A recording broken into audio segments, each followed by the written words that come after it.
한국을 더 사랑한 대한외국인 19, 12위를 공개합니다. 한국 최고 영예 훈장을 받은 외국인. 건국 훈장 등급 중에 최고의 영예인 대한민국장을 수여받은 독립유공자는 지금까지 안중근, 윤봉길, 안창호 선생 등 33명. 그중에 외국인은 단 5명밖에 되지 않습니다. 이번에 소개할 인물도 그중 한 명으로요. 우리가 모두 아는 아주 유명한 인물입니다. 이런 위인들과 이름을 나란히 하실 정도면은 정말 혁혁한 공을 세우신 거잖아요. 그렇죠. 네. 나란히 하는 사람들의 이름이 진짜 어마어마한데요. 그러니까 안중근, 윤봉길. 윤봉길급입니다, 지금. 독립운동이 외국인인데요. 네. 바로 중국 현대사회에서 빼놓을 수 없는 인물. 중국 국민당을 이끌었던 총재이자 중화민국 초대 총통 장제스입니다. 그러니까 이제 나라를 건국하는데 네. 이제 국제사회의 어떤 여론을 이끄는데 좀 큰 도움을 주셨다고 저는 듣고 있어요. 네. 들었던 근데 기억이 이분이 있어요. 대한민국장을 받은지 몰랐네요. 그러니까요. 1940년 9월에 발표된 한국 광복군 창군 선언문에 김구 선생은 그에 대해 이렇게 언급했습니다. 대한민국 임시정부는 중화민국 총통 장제스 원수의 특별 허락으로 중화민국 영토 내에서 광복군을 조직하고 장제스 원수가 한국 민족에 대하여 원대한 정책을 채택함을 기뻐하며 감사의 찬사를 보낸다. 광복군의 든든한 후원자 역할을 해줬던 장제스. 그가 한국의 독립운동에 관심을 가지게 된 계기가 있었습니다. 중국 100만 군인도 하지 못한 일을 조선 청년 한 명이 했다니 정말 대단하구만. 1932년 4월 윤봉길 의사의 폭탄 투척 소식을 듣고 대한민국 임시정부 활동에 관심을 갖게 된 장제스는 백범 김구와의 만남 이후 적극적으로 한국의 독립운동을 돕기 시작했습니다. 중국 군관학교에 한국인 특별반을 편성해 독립전쟁을 위한 한국 광복군 양성에 적극 지원, 거액의 독립운동 자금까지 후원했습니다. 그리고 무엇보다 1943년에 열린 카이로 회담에서 한국 독립에 대한 의견을 끝까지 관철한 결과 카이로 선언에 한국의 독립 관련 내용이 담길 수가 있었습니다. 국제사회 지지가 굉장히 필요한 시점에 저렇게 언급을 해줬다는 것 자체가 굉장히 큰 힘이 된 건데 관심도 사실 없었고. 모든 걸 일본에 다 빼앗겼잖아요. 그러니까 우리나라 사람들이 임시정부 지원하고 싶어도 못했는데 장제스의 그 보호가 있었기 때문에 이렇게 큰 일을 우리가 해낼 수 있었던 거잖아요. 정말 감사한 일이죠. 물론 또 저 사람 입장에서 뭔가 국제적인 그 관계 안에서 필요해서 그랬겠지만 그래도 어쨌든 우리한테는 그게 없었으면 정말 어려운 상황이었어요. 근데 어쨌든 서로 이용 가치가 있었다는 것 자체가 그걸 또 인정해줬다는 자체가 고마운 일이죠. 임시정부 및 광복군의 든든한 후원자 역할을 했던 장제스. 그에게 수여된 대한민국장이 증명하듯 우리나라 역사에서도 잊지 말아야 할 중요한 인물 아닐까요? 한국을 더 사랑하는 대한외국인 19, 11위를 공개합니다. 한국군의 초석을 다진 전쟁 영웅. 6.25 전쟁 당시 소련의 군사적 지원을 받던 북한과는 달리 우리 국군 전력은 턱없이 부족했는데요. 북한은 전시체제에 맞춰 훈련소를 설치해 병력을 키워나갔지만 한국군은 총 한 발도 제대로 쏴보지 못하고 전장에 투입되는 최악의 상황이었습니다. 그래서 1951년 당시 국제 정세는 이제 휴전을 해야 할 때입니다. 한 발 뒤로 물러나야 한다는 분위기였는데요. 자, 그런데 한국군의 지휘 체계를 확보하고 한국 군사력의 초석을 다져준 사람이 있었으니 나는 승리하기 위해 여기에 왔어. 함께 싸우기 싫다면 집으로 보내주겠어. 미 8군 사령관으로 부임한 6.25 전쟁의 영웅이자 한국군의 아버지 제임스 벤 플리트. 그는 부임 이후 곧바로 체계적인 훈련과 전력을 계획했습니다. 무려 30만 대군인 중공군의 5차 공세에 미 의회 반대에도 불구하고 그는 화력 집중 전술로 대응, 수도 방어에 성공했습니다. 하지만 이후 중공군의 6차 공세에서 뼈아픈 패배를 해야 했지만 벤 플리트는 마치 조국을 지키듯이 전투에 임했습니다. 한국군은 전투 교육과 훈련이 부족하지만 이를 개선하면 충분히 생산이 있어. 그는 한국을 지키기 위해 한국군 훈련기구 야전훈련사령부를 창설, 급하게 징집됐던 사람들을 2달여간 체계적으로 훈련시켜 환골탈퇴시켰고요. 덕분에 가칠봉 지구 전투부터 백마고지 전투, 베티고지 전투에서 승리.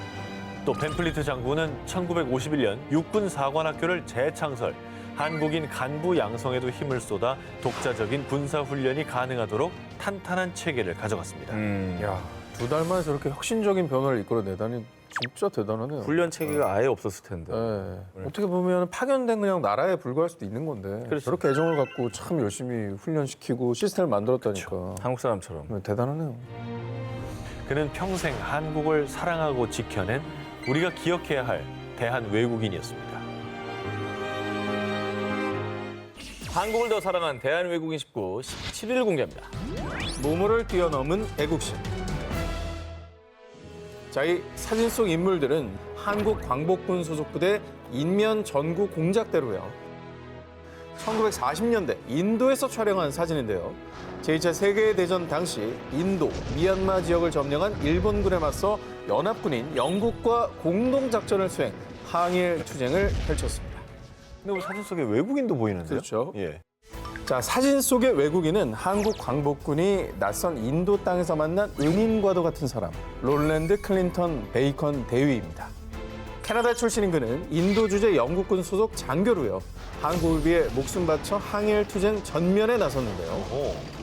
그럼 이제 군인의 신분으로 세계 평화를 위해서 이제 일본에 맞선 겁니까? 네, 근데 이제 그렇게만 한 게 아니라 한국하고 특별한 인연이 있는 모양이죠. 굉장히 깊습니다. 그래요? 사실 베이컨 대위는 원래 군인이 아니었습니다. 민간인이었던 그가 군인이 되어 한국 광복군과 함께 항일 투쟁을 한 사연이 무엇이냐? 자, 1931년 아내와 함께 처음 한국 땅을 밟은 베이컨은 함경도에 학교를 설립해 한국인 아이들에게 영어를 가르쳤는데요. 한국 땅에서 4자녀도 낳으며 그렇게 10년 동안 한국을 제2의 고향으로 여기며 산 베이컨. 하지만 외국인이었던 그는 결국 일제에 의해 조선에서 강제 추방. 그런데 한국을 떠난 베이컨이 향한 곳은 고국인 캐나다가 아닌 인도. 선량한 이들을 탄압하는 일제 만행이 극에 달했구나. 근데 비록 조선을 떠나지만 더 이상 일제 만행을 두고 보지 않으리. 당시 인도 미얀마 접경 지역에서는 일본군과 인도 주재 영국군이 전쟁 중으로요. 한국 땅에서 산 10년 동안 일제 만행을 직접 눈으로 목격한 베이컨은 영국군에 자원 입대한 겁니다. 와. 자, 그리고 1943년 베이컨은 인도에 상륙한 한국 광복군과 접선. 내가 조선에만 10년 살았어. 어려운 게 있으면 내게 말하시오. 우리 함께 일본과 싸웁시다. 한국말이 유창했던 베이컨은 한국 광복군과 소통을 하며 공동작전을 펼쳤고요. 일본군 지도와 주요 문서 번역, 일본군 투항을 위한 라디오 방송 등 항일 투쟁을 이어갔습니다. 그리고 저런 분이 우리에게 얼마나 큰 힘이 되었겠습니까? 그럼요. 참 대단하십니다. 예. 자, 그런데 말입니다. 한국인 동지들과 함께 전장을 노렸던 베이컨 대위는 1945년 3월 만달레이 전투에서 일본군의 포격에 의해 사망, 눈을 감고 말았는데요. 근데 사실 그 시점이 광복 코앞인데 그렇습니다. 몇 달만 너무 안타깝네. 참았으면. 그러니까. 뒤늦게 베이컨 대위의 활약이 밝혀지며 대한민국 정부는 2020년 외국인 독립유공자로 그를 지정, 건국훈장 애족장을 주서했습니다. 근데 참 외국인이 독립유공자로 지정됐다는 거는 이제 그만큼 공이 아주 크다, 혁혁하다. 네. 이거를 우리가 알 수 있는 거죠. 정말 감사한 일이죠. 항일 투쟁 중 전사한 베이컨 대위, 대한민국의 자유와 평화를 위해 싸웠던 그의 정신을 기억하겠습니다. 일제에 저항했던 푸른 눈의 신부들. 그렇지! 잘했어! 2위 등극!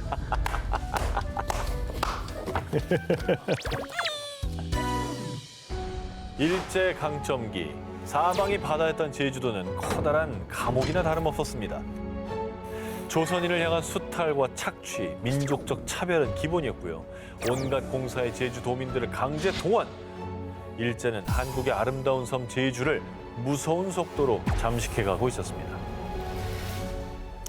뭐 물리적인 수탈은 기본이고 압박하고 이제 사상까지 지배해가지고 온 섬을 다 지배하려고 했군요. 아니, 거기 사시던 분들은 얼마나 두려웠겠어요. 그러니까. 네. 그러던 1930년대 초 패트릭 도슨, 오스틴 스위니, 토마스 라이언 이 3명의 선교사가 제주 땅에 발을 내디뎠습니다.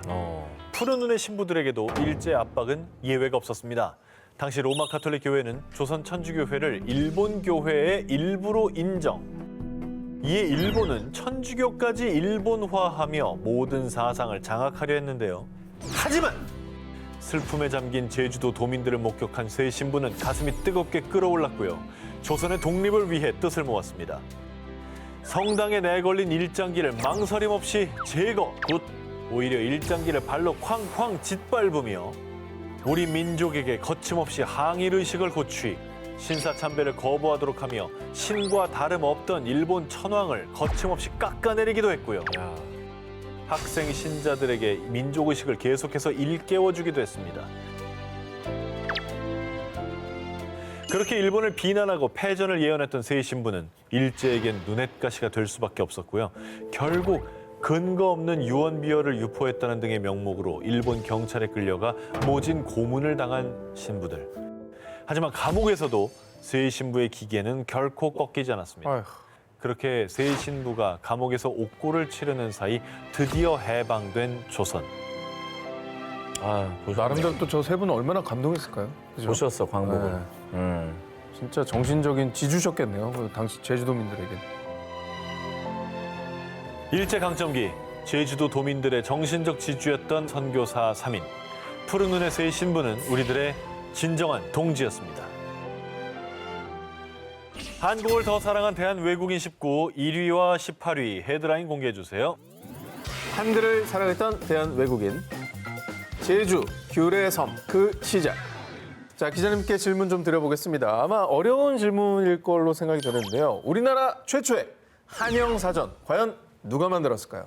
전 개인적으로 이제 기대를 거는 게 그 전 기자님이 영문과 출신이거든요. 네네. 이 정도는 당연히 알지 않을까요? 왜냐면 영문학도는 무조건 알아야 돼요. 근데 난 먼저 기회를 드릴게요. 왜냐면 이제 비전공자도 한번 기회를 드려야죠. 한번 기회 주시고 네. 일단 답을 맞히시기 바랍니다. 말씀해 주세요. 한영사전. 한영사전. 신! 어? 신! 신. 이제 정답 나오겠지. 영문학도인데. 자! 이분이 제가 알기로는 제임스로 알고 있는데. 아니, 제임스라고 불렀어요. 누가? 근데 공식적인 이름을 모르겠네. 자, 영어가 우리나라에 본격적으로 전파되기 전 영어는 꼬부라진 글씨와 말소리 끝뿐 외계어와 마찬가지였을 텐데요. 영어에 대한 개념이 거의 전무했던 바로 그때 우리가 잘 아는 선교사 언더우드와 함께 우리말을 영어로 번역해 처음으로 사전화시킨 사람은요. 바로 캐나다 출신의 선교사 제임스 게일이었습니다. 뭐야? 제임스 맞췄잖아. 1888년 한국을 찾은 게일은요. 생애 절반이 넘는 40여 년의 세월을 한국에서 보내며 한국명 기일이라는 대한 외국인으로서 이 땅에 살았는데요. 게일은 교인이었던 청년 이창직을 만나 한국어를 배우면서 누구나 배우기 쉬운 한글의 우수성에 감탄. 이 아름다운 조선어를 제대로 전달하려면 한영사전이 꼭 필요하겠어. 자, 언더우드와 함께 열정적으로 한글을 연구한 끝에 1890년 최초의 한영사전인 한영자전을 편찬. 그리고 1897년에는 기존 한영자전보다 4배나 더 많은 약 3만 5천 개 어휘를 수록한 한영사전을 발견했습니다. 야, 이걸 어떻게 생각을 했을까? 항상 처음이 어려운 거잖아요. 처음에 어려운 거예요, 사실. 아니, 그리고 소설 번역하는 건 내가 아는 스토리 이렇게 옮기면 되는데 그래. 사전은 솔직히 엄두가 나요. 어감도 다르고. 자, 이렇게 어학적으로 뛰어났던 게일은요. 우리 문학과 구비문학 작품집인 한국 민담집 등을 영문판으로 발간하는 등 다방면으로 활약했습니다. 우리가 문화 강국이 된 데는 저런 분들의 기여가 있었던 거네요. 시작인 거죠. 언어가 얼마나 중요합니까? 네. 정말 감사하네. 우리 역사에 절대 없어서는 안 됐던 한국학 연구의 선구자 게일. 그는 직접 한국인들과 부대껴 생활하며 한국의 언어와 관습을 온몸으로 배웠다는데요. 그는 한국을 떠나기 전 다음과 같은 말을 남겼다고 합니다. 내 언제까지나 내 마음의 한국을. 일제강점기 조선 주둔군 사령관을 암살하려는 의열단원들의 활약을 그린 영화 암살. 극중 김우라는 일본인임에도 불구하고 의열단원들과 함께 암살 작전을 펼치며 조선의 독립을 돕는데요. 그런데 영화처럼 허구가 아닌 조선의 독립을 위해 목숨을 바친 일본인이 정말로 실존했습니다. 야, 그런 사람. 그의 이름은 나카지마. 야, 완전 일본 이름인데. 그러네. 뭘 어떻게 도운 거지? 자, 나카지마가 뜻을 함께한 곳은 1915년 설립된 대한광복회였습니다. 대한광복회는 독립운동을 위한 군 자금 확보와 친일 세력 처단 등 무장투쟁을 전개했는데요. 자, 무장투쟁을 위한 무기, 권총이 절실히 필요했지만 1920년 당시 조선에는 권총 구매 불가. 대한광복회는 난관에 부딪혔습니다. 그런데 이때 일본인 나카지마가 직접 나섰습니다. 금강산 여행할 때 쓸 호신용 권총과 실탄 30발을 구입하고자 합니다. 자, 나카지마는 일본인이었기 때문에 권총 구입이 가능했던 건데요. 일본인이란 신분을 활용해 경찰서의 허가를 받고 직접 권총과 실탄을 구입한 나카지마. 목숨이 위협받을 수 있는 일임에도 불구하고 독립군에게 권총을 직접 제공한 겁니다. 나카지마 덕분에 대한광복회는 적극적으로 독립투쟁을 전개할 수 있었지만요. 결국 일본 경찰에게 발각. 나카지마는 대한광복회와 함께 유죄 판결을 받았던 건데요. 야, 대단하다. 독립투사들을 위해서 권총을 대신 구매한다는 것 자체가 엄청 위험한 일이고 목숨을 걸고 한 일이지요. 목숨 건 거죠. 뭐 걸리면 바로 죽을 수도 있는 거예요. 당시 판결문에 스치듯 언급된 이름 덕분에 나카지마의 존재가 알려졌는데요.